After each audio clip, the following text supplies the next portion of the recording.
Diz assim a palavra de Deus, a partir do verso 7, o apóstolo Paulo escrevendo aos irmãos e irmãs de Corinto: porém, nós que temos esse tesouro espiritual, somos como vasos de barro, para que fique claro que o poder supremo pertence a Deus e não a nós. Muitas vezes ficamos aflitos, mas não somos derrotados. Algumas vezes ficamos em dúvida, mas nunca ficamos desesperados. Temos muitos inimigos, mas nunca nos falta um amigo. Às vezes, somos gravemente feridos, mas não somos destruídos. Levamos sempre no nosso corpo mortal a morte de Jesus, para que também a vida dele seja vista no nosso corpo. Durante a vida inteira, estamos sempre em perigo de morte por causa de Jesus, para que a vida dele seja vista neste nosso corpo mortal. De modo que a morte está agindo em nós e a vida está agindo em vocês. Queridos, nós temos, todos nós, todos sem exceção aqui, nós temos uma escala de valores. O que é uma escala de valores? É aquilo que a gente coloca na nossa vida, que a gente vai estabelecendo as prioridades. Então, a escala de valores, ela é um filtro que nós utilizamos para a nossa realidade, para a gente compreender a realidade e a gente discernir aquilo que é bom e aquilo que é mal na nossa vida, não é? Então, a escala de valores é sim uma concepção moral de como eu vou viver a minha vida, tá certo? Então, isso é a escala de valores. E já diz o nome, escala de valores. Escala de valores significa que desses valores da minha vida, há coisas que são mais urgentes, há coisas que são mais importantes, há coisas que eu penso que eu não posso viver sem elas. Então, aquilo, para mim, é uma escala de valores, indica esse grau de prioridade que eu tenho na minha vida. O que, de fato, são as realidades mais importantes na sua vida? O que é que você realmente dá valor na sua vida? Aí você diz assim, alguns vão dizer, para mim é a família. Família é uma realidade que eu me dedico, eu me desgasto por ela. Alguém vai dizer que é a sua carreira profissional. Alguém poderia dizer que é o seu lazer.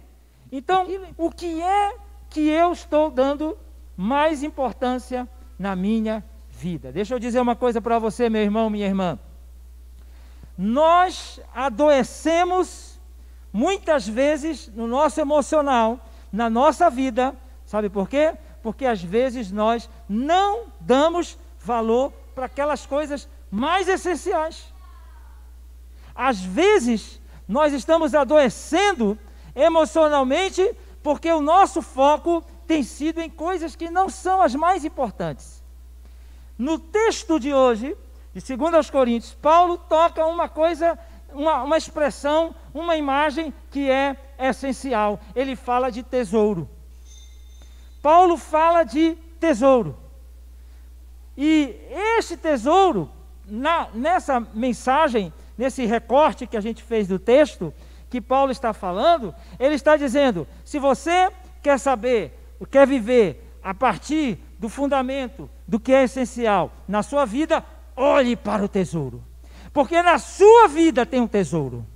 Na sua vida tem algo de muito valor. E esse algo de muito valor é aquilo que você precisa dar atenção. Os seus olhos precisam estar fitos nisso que é o seu valor da sua vida. É aquilo que vai te sustentar e no final da mensagem eu quero dizer que é isso que vai te fazer superar as adversidades. Então olhe para o tesouro. Só que a imagem não é só o tesouro. Paulo fala de o tesouro em vasos de barro. É isso que Paulo fala. E aqui fica claro para a gente entender a imagem. A imagem é que os vasos de barro, conforme Paulo vai falando, é a nossa vida, meu amigo. É assim, é o que eu sou. Os vasos de barro são aquilo que eu sou. É a minha existência. Ele está falando de barro, que pode ser facilmente quebrado, que pode ser facilmente deteriorado. Olhe para o tesouro. Olhe para o tesouro. Se você compreender o que você tem na sua vida, você vai superar todas as adversidades, tudo que você tiver na sua vida de dificuldade, de problema, de desafios. Olhe para o tesouro. Olhe para o tesouro. E quando nós olhamos para o tesouro da nossa vida, então nós temos a coragem de tomar decisões importantes. Quais são elas? Primeiro, não desistimos de glorificar e servir a Deus. Essa é a primeira decisão. Quando eu compreendo que o tesouro é o meu relacionamento com Deus, que o tesouro é o meu relacionamento com Cristo, que o tesouro é o Evangelho de Jesus que está dentro de mim. Quando eu compreendo isto, que este tesouro é aquilo que Deus está agindo na minha vida, aquilo que as promessas dEle, a providência dEle na minha vida, quando eu entendo isso, que dentro de mim, da minha vida, está um tesouro, então eu não desisto de glorificar e servir a Deus. No Catecismo Menor de Westminster, a primeira pergunta do catecismo, quero ver quem é bom de catecismo aqui, o que é que diz? Qual é a primeira pergunta? Sim. Qual é o fim principal? Foi isso que você falou mesmo, né? Qual é o fim principal do ser humano? Em outras palavras, por que o ser humano é criado? Por que o ser humano existe? Resposta do Catecismo Menor de Westminster: fomos criados para glorificar a Deus e gozá-lo da sua presença. Oh, glória a Deus! Esse é o fim de todos nós aqui. Esta é a razão, esta é a explicação pelo qual nós fomos criados. Nós fomos criados, nós estamos aqui para glorificar ao único Deus, o Senhor dos senhores, o Rei dos reis. Só que tem um problema, isso é bonito no texto do Catecismo de Westminster. Só que tem um problema. O problema é o seguinte: pastor, o senhor não sabe. O senhor não sabe o que eu estou passando. Lembra aquela grande luta que você está passando? Aquela grande luta que você está passando? Você lembra disso? Você poderia dizer para Deus: sim, o fim é glorificar, é servir a Deus, mas você não sabe o que eu estou passando. Você não tem ideia do meu sofrimento, da minha luta. Eu quero te dizer uma coisa: vasos, tesouro em vasos de barro significa que Deus sabe o teu sofrimento, Deus sabe a tua luta, Deus entende o que você está passando, mas não há nada, porque o tesouro, o mais importante é o tesouro, não é o vaso.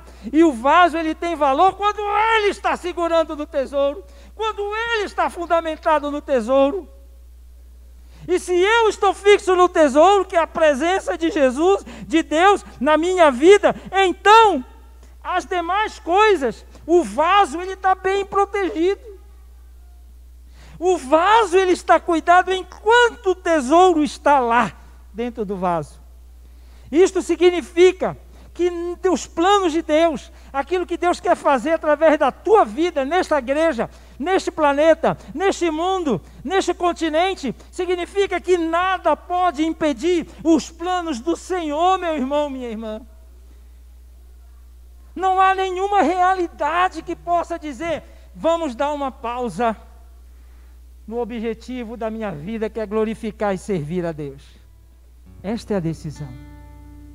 Não desista de glorificar e de exaltar o nome do Senhor. A compreensão do vaso de barro, que tem um grande tesouro, é o caminho da desconstrução e a derrota de qualquer pensamento que justifique a nossa incapacidade e as barreiras para servir a Deus na execução dos seus planos. Segundo, a decisão: nos esvaziamos para ser usados por Deus. Essa imagem de Paulo, tesouro em vasos de barro, Significa que um vaso, para ser útil, ele tem que estar vazio e tem que estar limpo, para caber o tesouro. Porque se ele estiver cheio, se ele estiver sujo, se ele estiver inapropriado, o tesouro não pode estar lá dentro. E a regra básica para caber o tesouro ele tem que estar vazio. E Paulo diz aí no versículo 7, para que a glória de Deus se manifeste, para que a glória do poder de Deus se manifeste. Se eu estou no controle da situação, se eu acho que o meu foco é eu estar no controle, é eu me virar, é eu resolver tudo que eu estou passando de ruim, de problema, de desafio, de adversidade, meu amigo, cadê a parte do Senhor? Cadê a manifestação do tesouro? Então ele tem que estar vazio. Eu me lembro lá em Juízes capítulo 7, Deus chama Gideão para libertar o povo do poder dos midianitas. E aí lá vai Gideão, e Gideão reúne um grande exército, e Gideão estava satisfeito porque era um grande exército, e ele poderia realmente bater de frente contra os midianitas, contra os amalequitas e contra outros povos que estavam ali na região. Era uma época de terra sem lei, ganhava quem fosse o mais forte. Ora, se quem ganha quem é o mais forte, eu tenho que ter uma estrutura competitiva para vencer. E lá vai Gideão e diz, Senhor, está aqui, estamos prontos. E aí Deus diz para Gideão, lá em Juízes 7, verso 2, o vaso está cheio. O vaso está cheio. Tem muita gente, Gideão. Foi essa a palavra de Deus para Gideão. Tem muita gente aí. E olha o que Deus diz no verso 2, no final do verso 2. Deus diz para ele, porque assim vocês vão ganhariam, porque eu já disse que eu vou dar vitória a vocês, e depois vocês vão dizer, ganhamos pelas nossas próprias forças. Está cheio o vaso, precisa se esvaziar, precisa sair o orgulho, precisa sair pensamento equivocado de que eu estou no controle de tudo, que eu só vou vencer se eu tiver todas as condições, eu só vou resolver minha vida se eu tiver um grande recurso ao meu redor, à minha disposição, que eu só vou conseguir atingir aquele alvo se eu, tiver uma grande oportunidade na minha vida para que aquilo aconteça. Deus diz para Gideão, tem muita gente, vai lá Gideão e diz, quem tiver com medo está dispensado. Gideão foi lá e disse, quem está com medo, galera? 22 mil saiu. Gideão começou a suar bicas, saía, escorria suor. Gideão perdeu 5 quilos, só quando ele viu 22 mil saindo. Gideão ficou meio que, se fosse eu ficava extremamente nervoso. Gideão viu, meu pai, que situação. Mas Deus disse para ele, o vaso tem que estar vazio. Deus disse para ele, o vaso tem que ter vazio, para que eu manifeste a minha glória, para que eu manifeste o meu poder. Aí Gideão foi lá para Deus e disse, Deus, já está bom, né? Deus diz, ainda não está vazio. Desça quem sobrou para um riacho e diga para eles beberem água. Todos aqueles que beberem de joelhos, sem uma atitude desprotegida, de guerra, esse você vai mandar embora. E a galera desceu. 300, de mais de sei quantos mil, 300, não se ajoelharam, com a arma na mão, pegaram a água com a mão e lamberam a água. Deus disse, é com esses aí que eu vou te dar a vitória, com 300. Gideão ficou morrendo de medo. Ficou morrendo de medo. E Deus compreendeu o medo de Gideão. E disse, Gideão, eu sei que você está com medo. Então, como eu vou te dar a vitória só com esses 300, com o vaso seco, com o vaso vazio, vá, desça até o arraial deles, vá escondido, leve purá com você, e escute, analise o território. Gideão desce com purá, vai até, se infiltra lá no meio do arraial sem ser visto. E lá, quando ele estava escondido como espião, ele escuta 2 amigos conversando do exército. E um dizia para o outro assim, eu tive um sonho. E neste sonho entrava no arraial aqui nosso um enorme pão de cevada. E este pão derrubava a nossa barraca. E alguém disse: é Gideão que vem com seu exército. Gideão olhou para Purá olhou para Gideão. É, Gideão, acho que Deus está certo, o vaso tem que estar vazio. Ele vai nos dar vitória. Eles voltam. Gideão prepara e espera a ordem de Deus. Deus diz: chegou a hora, ataquem. Era de noite. Gideão divide o povo, os 300, em 3 grupos de 100. Coloca uma tocha, um cântaro de azeite na mão deles. E disse: no momento certo, quando eu der o sinal, quebrem o azeite, levante a tocha e desça contra o arraial.